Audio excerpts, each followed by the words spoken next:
Hello and welcome back to another substance tour video.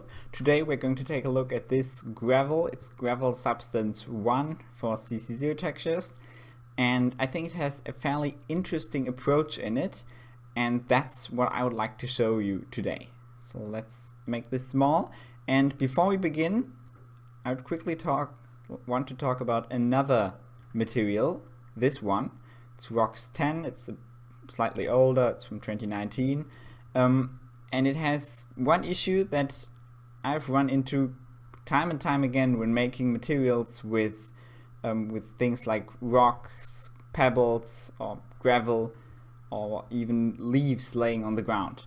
And the issue with that is that Substance Designer does not really offer a way to place objects without overlap. Like, there are some hacks for this, but there's nothing that has really worked for me. And you can see that in this material. You see that there are all these seams where the rocks kind of unrealistically clip into one another. Like, you can see that they are not all laying there, or rather that they would need to have a very unrealistic shape to fit into each other, like this. For example, here. Let me just zoom in. This rock would need to have a perfect cutout for the rock next to it, and the same thing here. And that's not really something that you can find in nature, and so it looks always kind of odd, kind of off.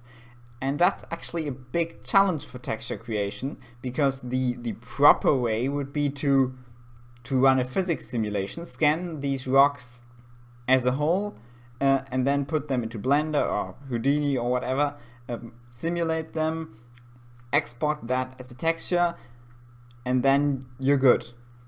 But that's really time intensive, and by the end of it you only have one texture. You can't easily scale this up or down or make adjustments. You need to run the entire simulation again.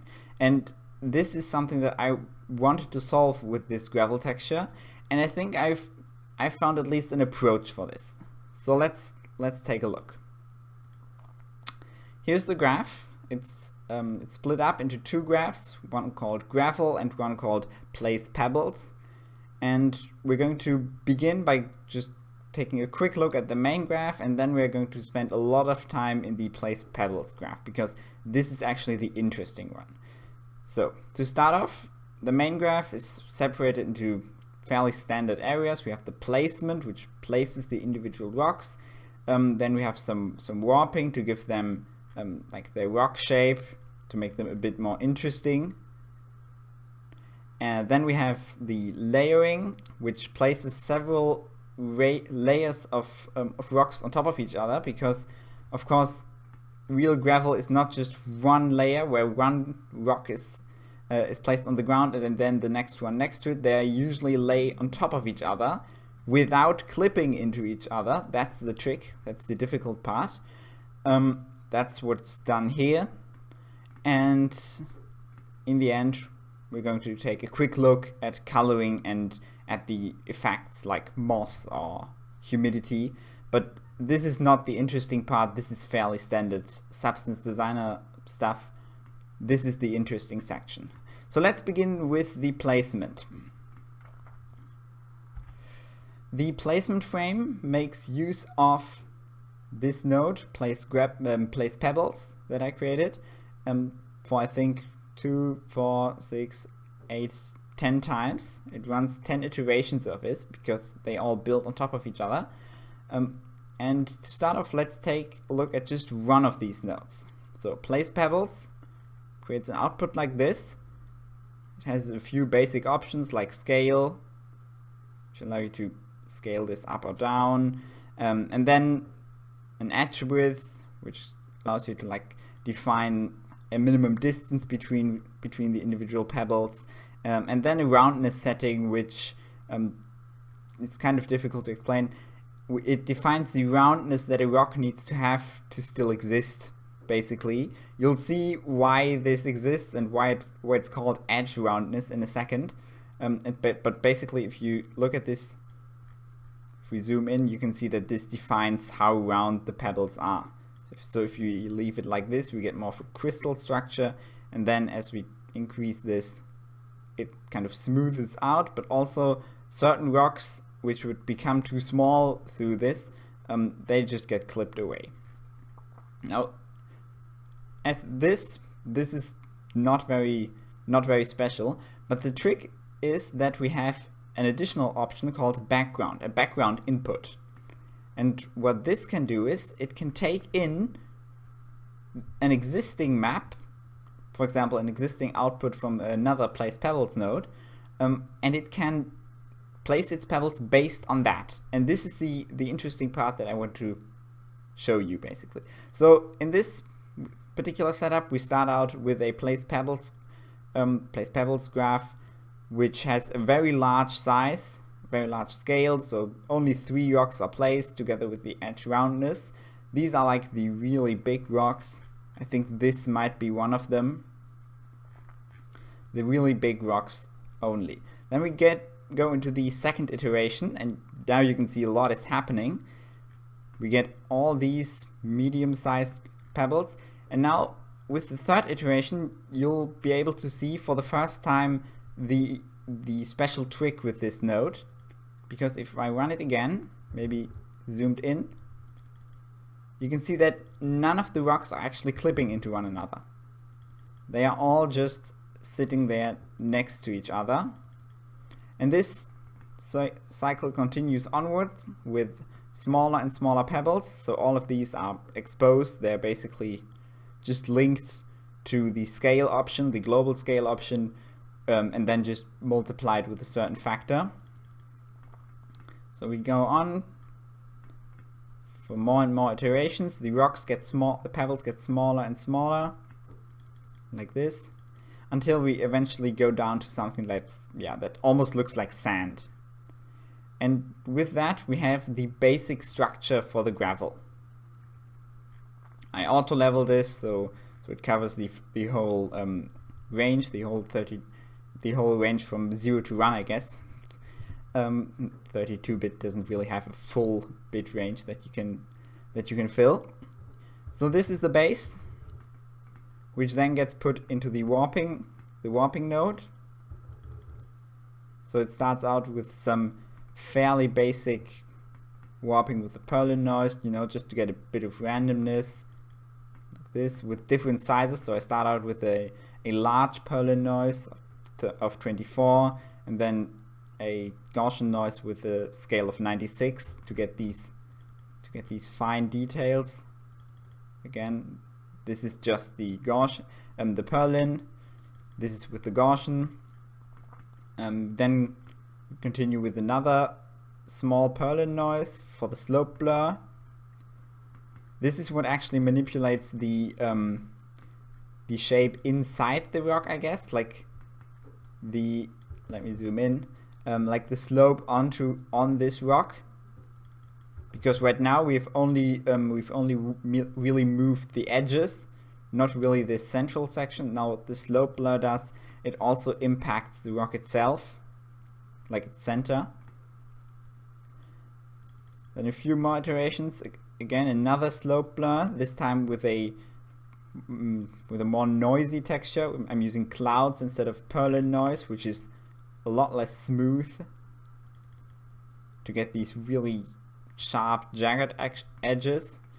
On top of that, I then add a few simple grunge maps, like I'm using grunge map 2 in this case.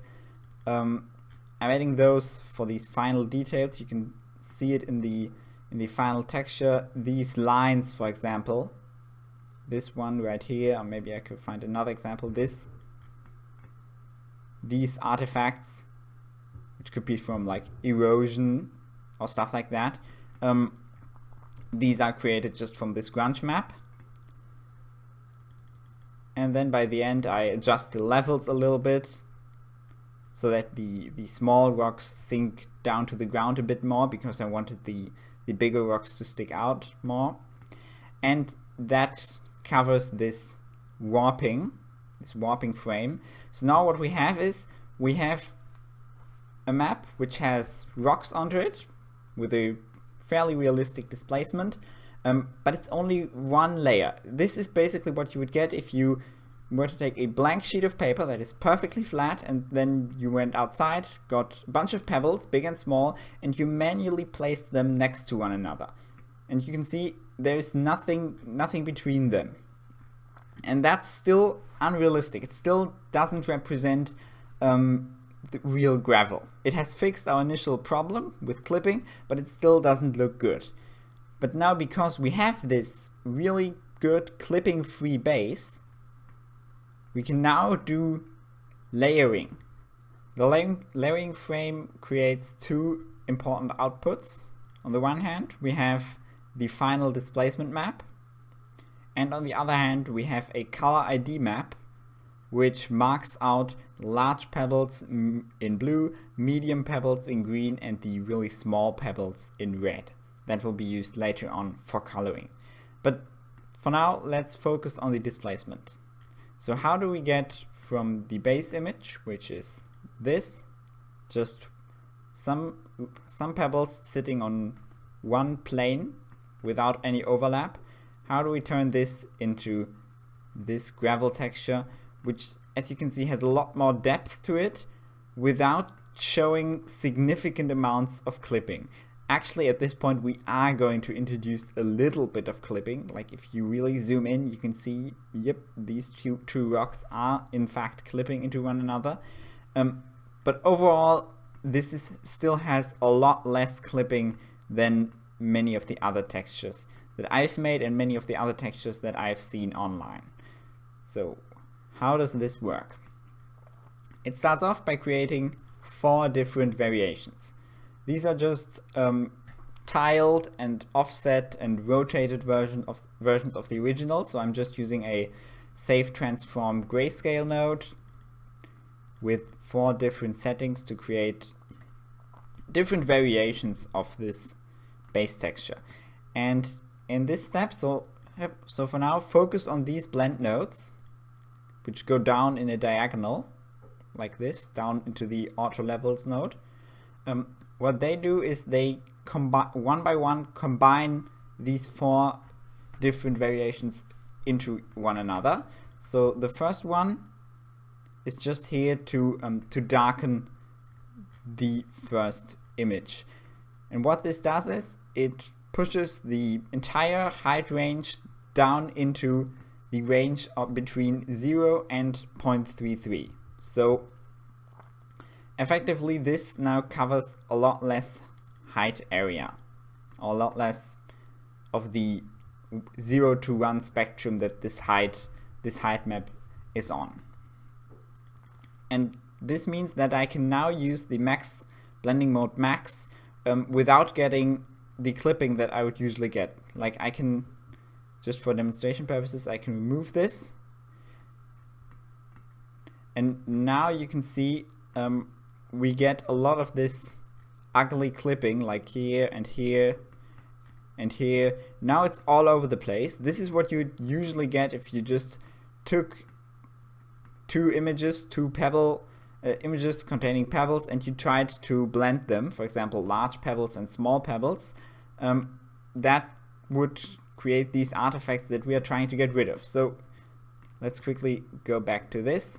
And now the really small pebbles sit in the background, and the slightly larger pebbles, you could say the original size, it's not the original size, but we're using it as like the base size for this, it's now sitting on top. And then we repeat this. But now we've already used up the full 0 to 1 range, but that's no problem. We are in the 32-bit spectrum. And this means that we can actually go beyond 1. We can exceed the limit and still maintain the information. We're not clipping anything, even though it might look like it here in the 2D view. So what I'm doing here is I'm taking the third variant and I'm just adding it to itself. So you can see now it's really bright. It has really a strong displacement. And I'm again just using max lighten to overlay this. And then for the last variant, which is the largest one, I'm actually doing this twice, so it's now really strong. If we go into the info view, and we can see we get RGB values of up to 3.1 right here, which means that this rock will basically overshadow anything below it when we use the max blending mode. And then I'm going to use an auto levels node to push it all back down. And with this method, we have like 4 distinct layers of pebbles, which for themselves are all clipping free, because they all use this clipping free base, and because we made sure to separate them onto different layers on the height map. This one is from 0 to 0.3, this one is around 1, this one is around 2 because I'm adding 1 to 1, and then this one is finally at a level of around 3. I showed you that, it was around 3.1. And this means that we get this very beautiful gravel texture with only a minimal amount of clipping. Now that then gets the levels changed a little bit. I just didn't like this. I thought it was a bit too dark. And then I'm applying some light warping. You can see it's not a lot. It's just to break up the texture a little bit. But there's also this second section,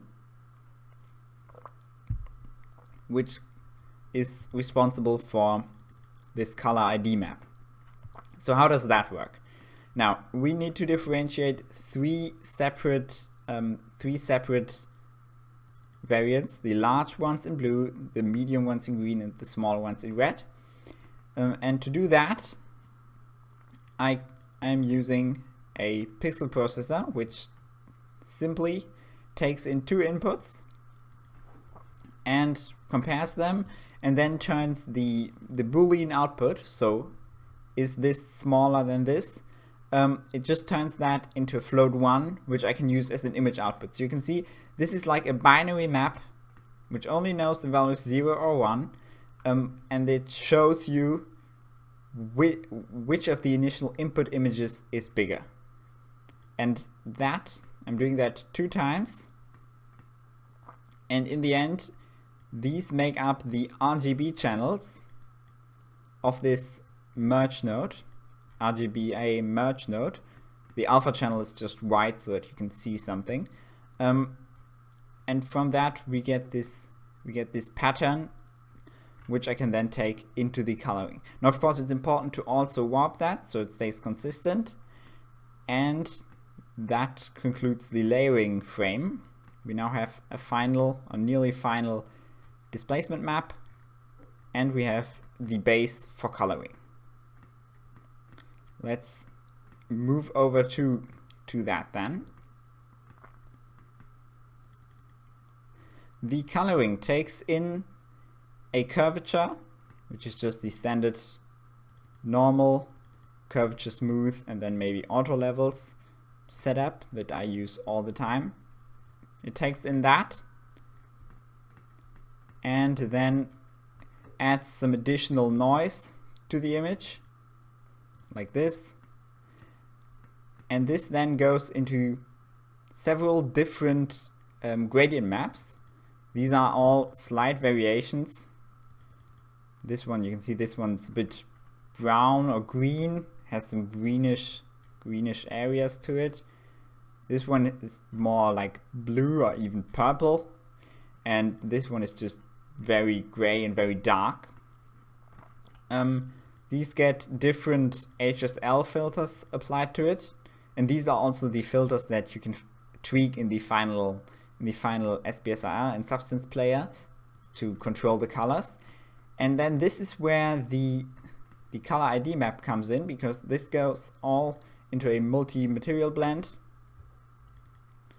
And you can see this then creates this rock pattern, which has, or this pebbles patterns, which means that some of the rocks, for example the medium ones, are really bright in this setup. They really stand out, these and here. The really large rocks are really dark, and then the pebble the tiny pebbles on the ground, between them, they have like this brownish color so that they kind of disappear into the background. Yeah. And then in the end, I'm applying some fairly basic effects. I'm just using the effect nodes that are built into Substance. So I'm just going to quickly go over them because they are not really that special.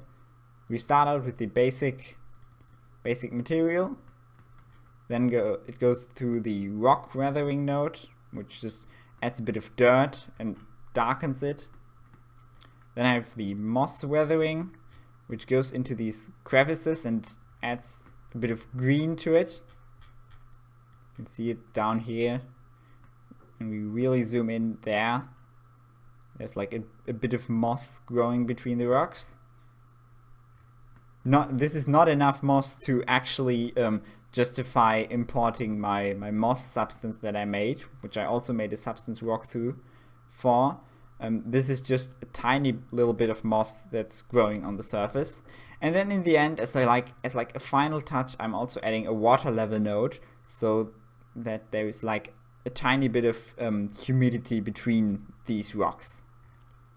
Yeah, and that covers this graph. We're now at the end where all the outputs live. But of course, one question is still unanswered.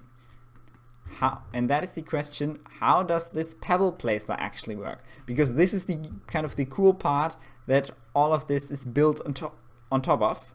So let's move over to this graph. This is what it looks like. It's not that big actually. And it works like this. The initial shape, the initial pebbles are defined using a cells 3 node, which then goes through an edge detect. I'm using that because I think it's a bit easier to control and it allows me to introduce this roundness factor.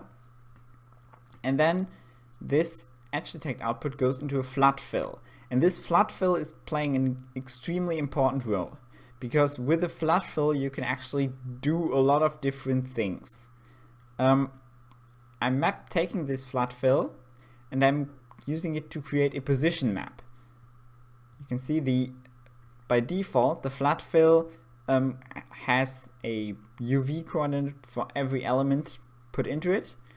And now with the flood fill to position node, I can convert that into a map which describes the position of this element in relation to the entire image. So if we enable the info view again, you can see all of this has nearly the exact same color. Like there are some rounding errors in it, but that's not important for us right now.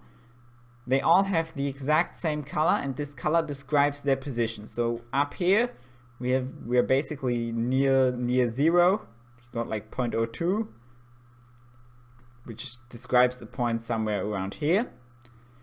Then we can go over here, and as we go, the red coordinate grows and grows. So this one has a red coordinate, an x coordinate of 0.9. It's all the way to the right, and a g coordinate or y coordinate of 0, which means it's still near the top. And then if we go down all the way, we get to yellow, which means that red and green are both near maximum, and this matches with the position. This is important because this basically is the trick. And then take this along with like a scale indicator, which just marks out how large these individual segments are.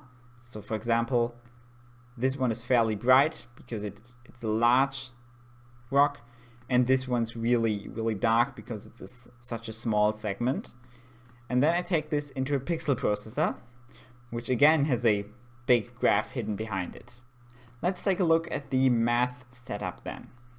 So I start out by sampling both the position map and turn it into float 2 because we only need the x and y components. I then take the grayscale scale map and multiply that both by 0.5 and by minus 0.5, and I turn this into 4 different vectors which go up and which go left, right, up and down to 4 directions. And from that I create even more combinations, and what they are doing is they are looking at different positions on the original map. You can see we're now using input 0, and they're checking whether something is there on the input 0 map. They're checking this value and passing it onwards. Let's go through one example. We have a coordinate coming in through the position map, which describes the position of one of these pebbles. Then we have the scale of this pebble, which, I don't know, for this one it would be a scale of 0.2, like this. And now we check the color value of the background image, both at the exact position, that's the center, and at 8 different additional positions located all around this, based on the scale that we provided. So for a really small pebble, it would look here and maybe here and here and here and here and here in sort of like a grid around it.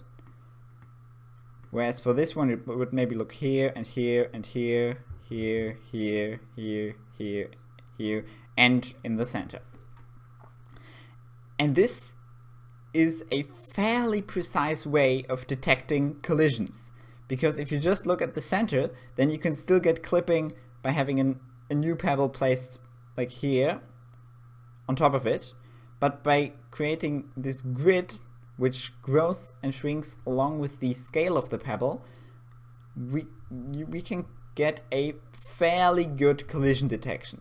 You could do this a lot more efficient, or you could do this a lot more accurately, but that would cost even more performance. This is already a little bit slow, to be honest.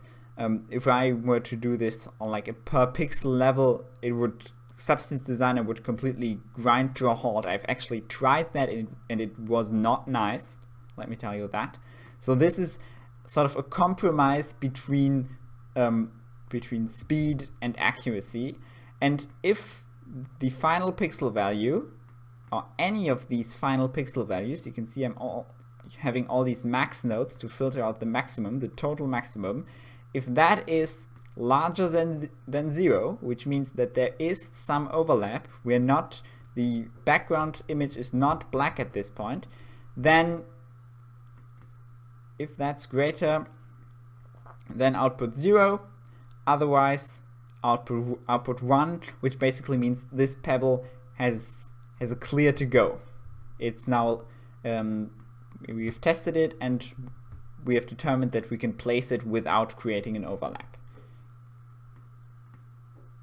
This then is used as a multiplying factor with the initial pebble map, which has just been beveled a little bit to smooth out. You're using that to select the rocks that are allowed to stay. Now, of course, right now we have a black background image, so this is not really a good way to show this. Maybe I can add a quick shape, if I can spell it correctly. If I just replace this, you'll see the effect in that we've now selected out the elements that are no longer, or that would overlap with this shape. If we just blend them, we can actually visualize this even better. So you can see now, as I adjust the shape of this background image, we can now define how the pebbles are allowed to spread. And this is sort of the core principle because this works with any shape. So I can now I can transform this shape. I can move it somewhere else, and the grid basically follows along. That's what all these math nodes and all these additional helper nodes are for. Now at this point they get a little bit of warping applied to them and like a little bit of randomness.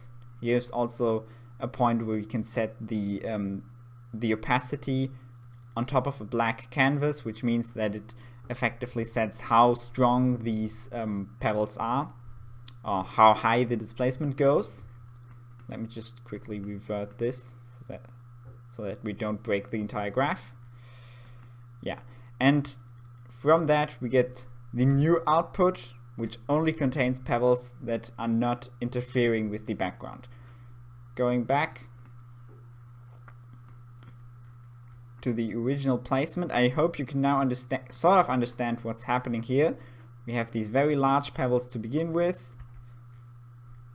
Then we add some in between, and if any of these, which would be added around here, interferes with the existing background image, then it just gets thrown out. And this happens again and again and again for even smaller sizes and with an even lower opacity. And that means that the new pebbles that get added also get darker and have a lot less height as they get smaller. So after 10 iterations, we've basically covered the entire image, and we can then go through all these other steps that I explained in the beginning. Again, this is a fairly complicated graph. I would say this is among the more complicated graphs that I've created so far. So if you're just starting out with Substance, don't be alarmed about this. I will upload this to the Google Drive folder for patrons. So if this was a bit too fast for you, or if you want to look up a specific detail in this graph, you can do that. And I'll see you in the next video.